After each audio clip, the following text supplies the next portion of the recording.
Hello दोस्तों, कैसे हैं आप सब। अपना स्कूल बिहार में आप सभी का स्वागत है।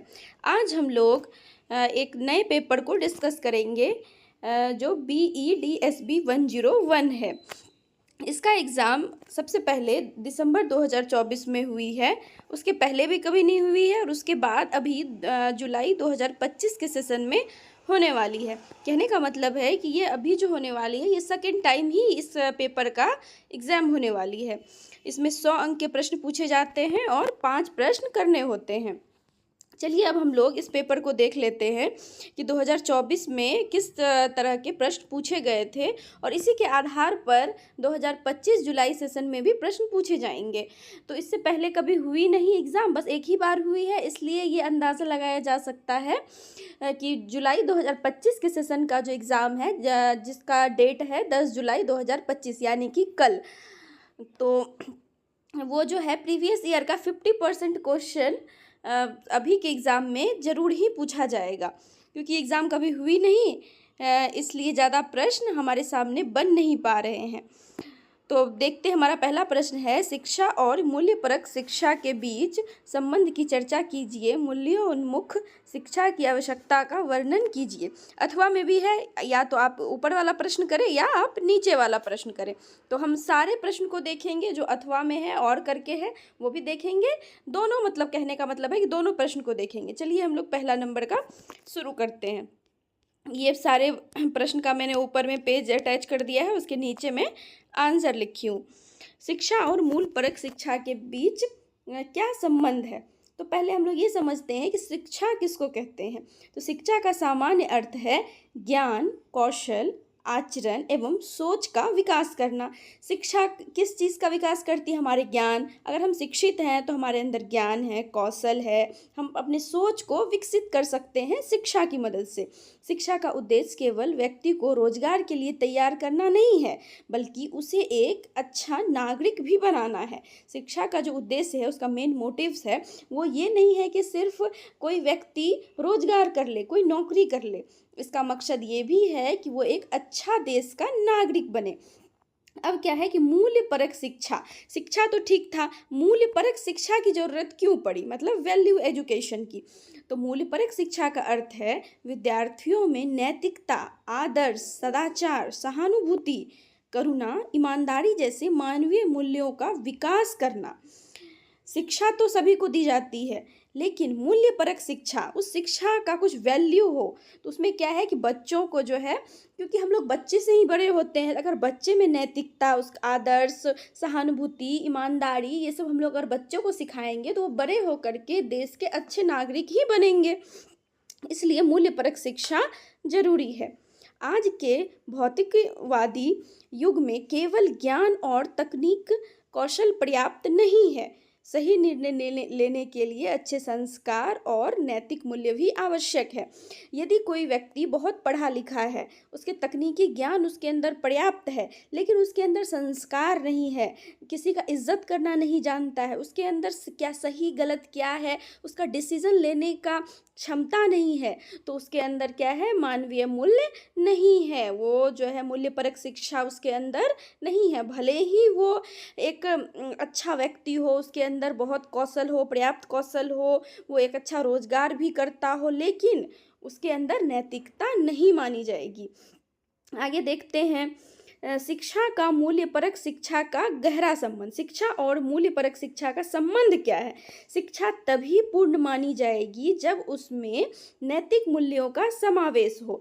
अब शिक्षा, मान लेते हैं कि कोई व्यक्ति है, वो बहुत शिक्षित है, लेकिन अगर मान लेते हैं कि एक डॉक्टर है, वो बहुत शिक्षित है, पढ़ लिख के अच्छे डॉक्टर बन गए हैं, लेकिन अगर वो किसी मरते हुए पेशेंट का इलाज ना करे और पहले ये कहे कि मुझे इतने पैसे का आप बिल भर के दीजिए तभी मैं इलाज करूँगा, तो उसके अंदर क्या पता चलता है कि नैतिकता नहीं है। अगर कोई व्यक्ति मर रहा है, पहले उसका इलाज करना उसका धर्म है, लेकिन पहले वो क्या करता है कि नहीं, इतने पैसे का ड्राफ्ट भर के दीजिए, इतना चेक दीजिए या इतने पैसे काउंटर पे जमा कीजिए तभी उसका ऑपरेशन होगा।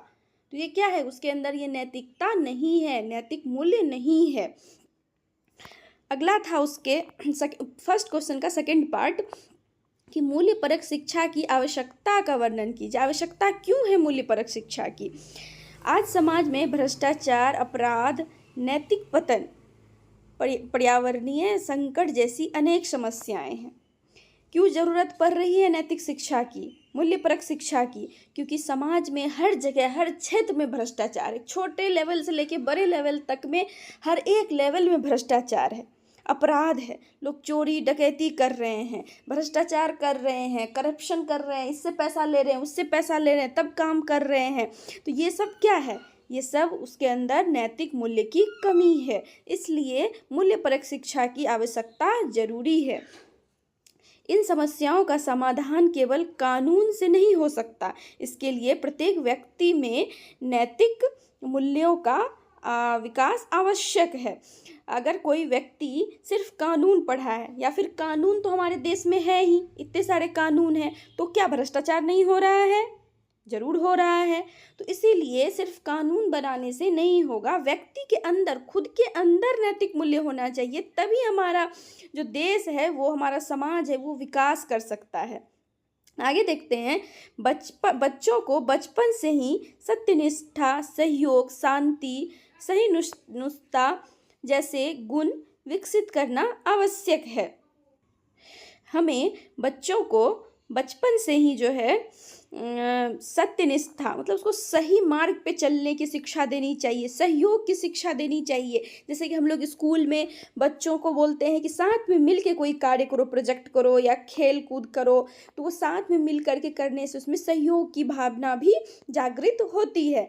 तो हमें जो है नैतिक शिक्षा की पढ़ाई जो है बच्चों को बचपन में ही देनी चाहिए। बचपन में ही उसको सिखाना चाहिए क्या सही है, क्या गलत है, सही गलत में फ़र्क करने का जो ज्ञान है, तर्क है, बुद्धि है, वह हमें बचपन से ही विकसित करना चाहिए। तभी वो बड़ा हो करके एक अच्छा नागरिक, एक अच्छा व्यक्ति बन सकता है।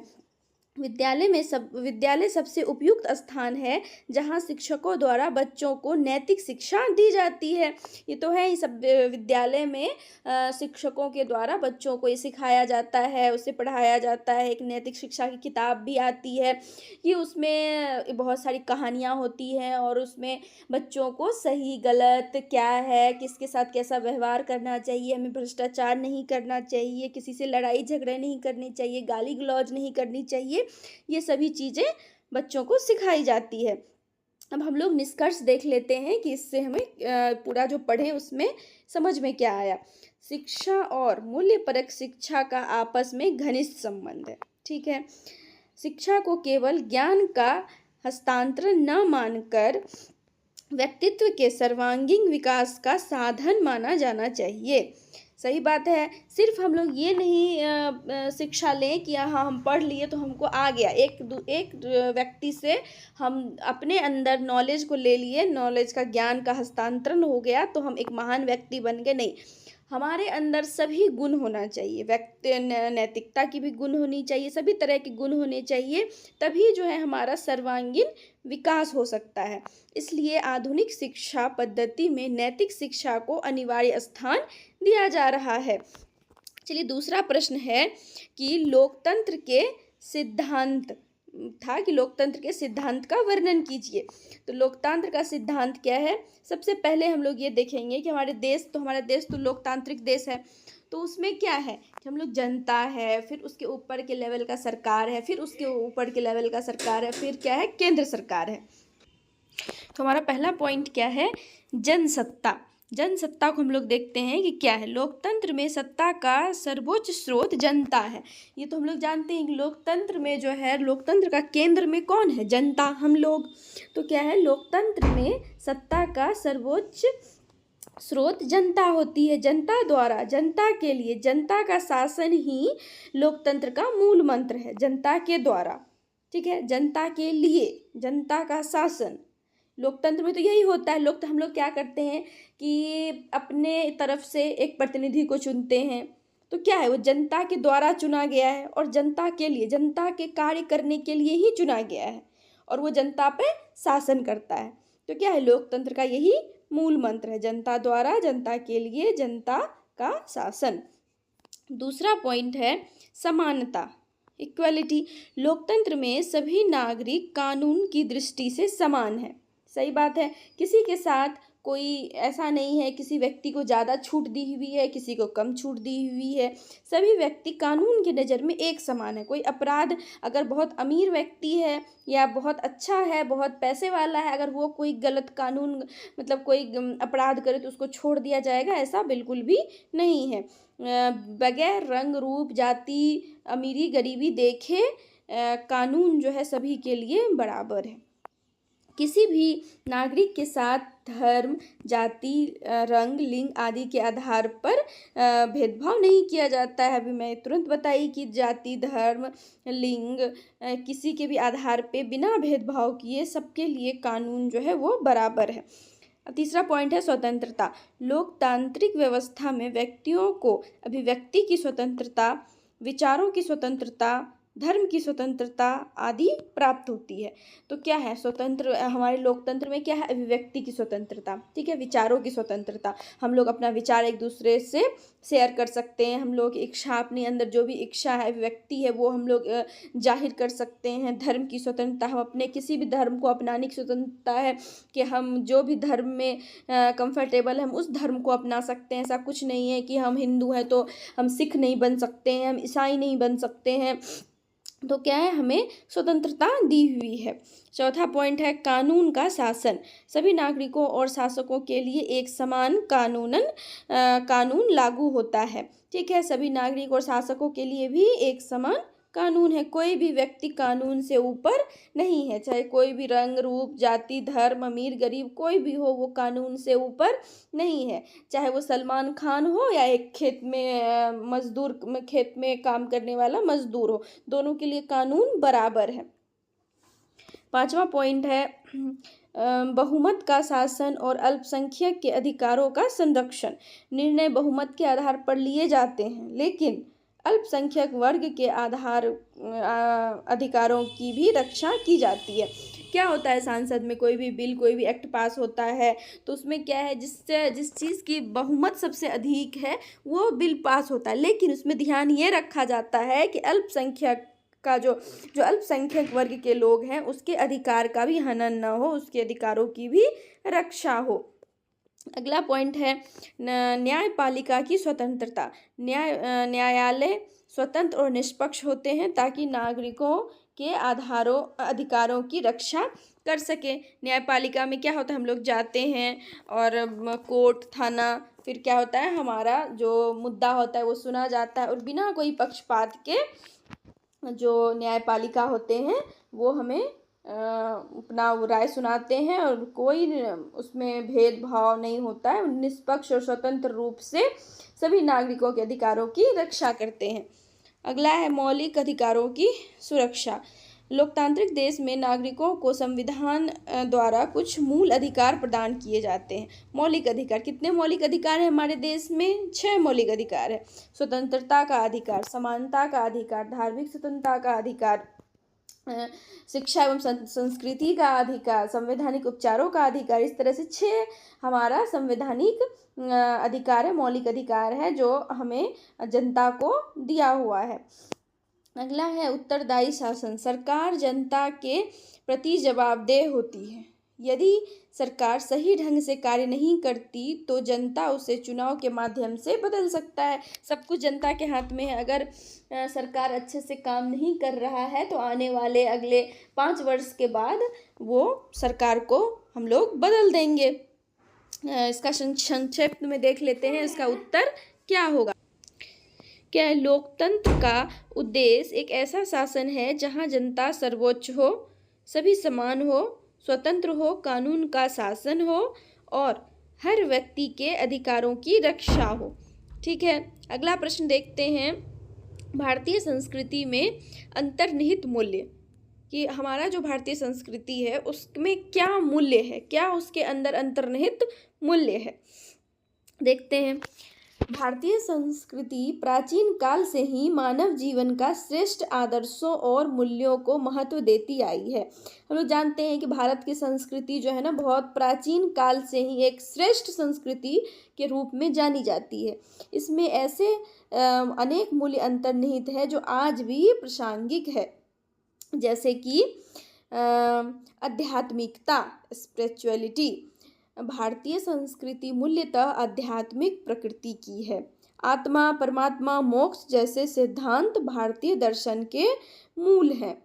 यदि जीवन को केवल भौतिक न मानकर आध्यात्मिक विकास पर बल देती, यह जीवन को केवल भौतिक न मानकर आध्यात्मिक विकास पे बल देती। ऐसा नहीं है कि हम जीवन जो है हमारा बस भौतिक है, ये आध्यात्मिक है, ये स्पिरिचुअल है। हम लोग एक अपने इष्ट, अपने देवता को मानते हैं और तब हम अपने जीवन की शुरुआत करते हैं, हर एक प्रत्येक दिन की शुरुआत करते हैं। अगला पॉइंट है सत्य। सत्यमेव जयते भारतीय संस्कृति का मूल मंत्र है। हम लोग किताब में भी पढ़े हैं सत्यमेव जयते का ये, तो इसमें क्वेश्चन ही है कि क्या है भारतीय संस्कृति के अंतर्निहित मूल्य। तो हम लोग भारत की संस्कृति में क्या है, तो ये सबको देखेंगे। सत्य को सर्वोच्च धर्म माना जाता है। सत्यमेव जयते, सत्य को सर्वोच्च धर्म माना गया है। महात्मा गांधी ने भी सत्याग्रह को स्वतंत्रता संग्राम में एक नैतिक शस्त्र के रूप में अपनाया है। सही बात है। अहिंसा, भगवान महावीर और गौतम बुद्ध ने अहिंसा को सबसे बड़ा नैतिक सिद्धांत माना है। महात्मा बुद्ध के जो स्तंभ है, 5 स्तंभ, उसमें भी अहिंसा एक बिंदु है।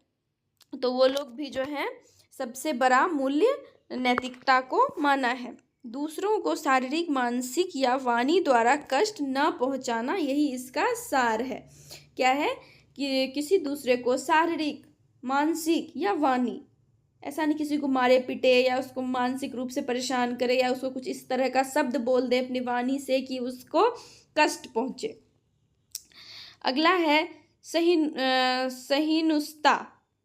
भारतीय समाज विविध धर्मों, भाषाओं और संस्कृतियों का संगम है। यहाँ बहुत सारे धर्म के लोग रहते हैं, अलग अलग भाषा बोलने वाले रहते हैं, सबकी संस्कृति अलग है। सभी मतों और विचारों का आदर करना भी भारतीय संस्कृति की विशेषता है। हम लोग सभी का आदर करते हैं, चाहे वो किसी भी धर्म के व्यक्ति हो, कोई अलग भाषा बोलने वाला हो या अलग संस्कृति का व्यक्ति हो, तो हम लोग क्या करते हैं, सबका आदर सम्मान सबका करते हैं और करना भी चाहिए। यही हमारा नैतिक मूल्य है। भाईचारा एवं वसुदेव कुटुंबकम। वसुदेव कुटुंबकम पूरी पृथ्वी को एक परिवार मानने की भावना है। सभी मनुष्यों में आत्मीयता और भाईचारे की भावना को महत्व देना है। अगला है सेवा भाव। दूसरों की निस्वार्थ भाव से सहायता करना। और क्या, हमें दूसरों की जो सहायता है ना, वो निस्वार्थ भाव से करनी चाहिए। ऐसा हमारा उसमें कुछ मकसद या कोई लालच छुपा नहीं होना चाहिए। भारतीय संस्कृति में अतिथि देवो भव जैसी परंपराएं इसी को दर्शाती है कि हमारे भारतीय संस्कृति में क्या है, अतिथि देवो भव। जो हमारे अतिथि है ना, वो क्या है, हमारे देव के समान है, जिसको हम लोग मानते हैं ऊपर वाला भगवान। तो क्या है, अतिथि भगवान का रूप है। संयम और सादगी। भोग की अपेक्षा त्याग को महत्व, कि हमें जो है ना किसी चीज़ का भोग विलास नहीं रखना चाहिए, उसकी जो है ना अपेक्षा को हमें त्याग देना चाहिए। जीवन में अनावश्यक भौतिकवाद से बचना। अगला है कर्तव्य परायणता। गीता में कर्म योग का सिद्धांत क्या है, कर्मण्येवाधिकारस्ते। अपने कर्तव्य का पालन करना सर्वोच्च मूल्य माना गया है। क्या है, हमें अपने कर्तव्य का पालन जरूर करना चाहिए। हमारा जो कर्तव्य है, जैसे हम अभी पढ़ रहे हैं, तो हम स्टूडेंट, हमारा क्या कर्तव्य है, पढ़ना है।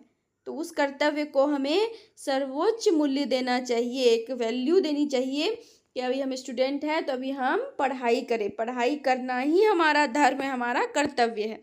तो निष्कर्ष में देख लेते हैं, भारतीय संस्कृति में ऐसे मानवीय मूल्य अंतर्निहित है जो व्यक्तिगत, सामाजिक और वैश्विक स्तर पर शांति, सद्भाव और नैतिकता को प्रोत्साहित करते हैं।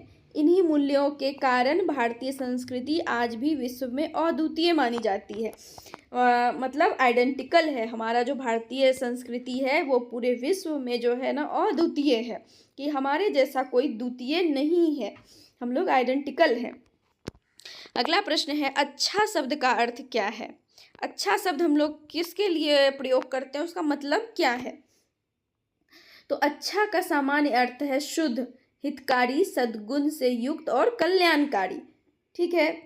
जो व्यक्ति, वस्तु या कार्य दूसरों के लिए लाभकारी, उचित और नैतिक हो उसे अच्छा कहते हैं। अच्छा का क्या मतलब है कि जो कार्य, इसमें हम लोग कार्य की ही चर्चा करेंगे, जो कार्य दूसरे व्यक्ति के लिए अच्छा हो, लाभकारी हो। ऐसा नहीं कि हम अपना कार्य कर रहे हैं उससे किसी दूसरे का नुकसान हो रहा हो, ऐसा भी नहीं होना चाहिए।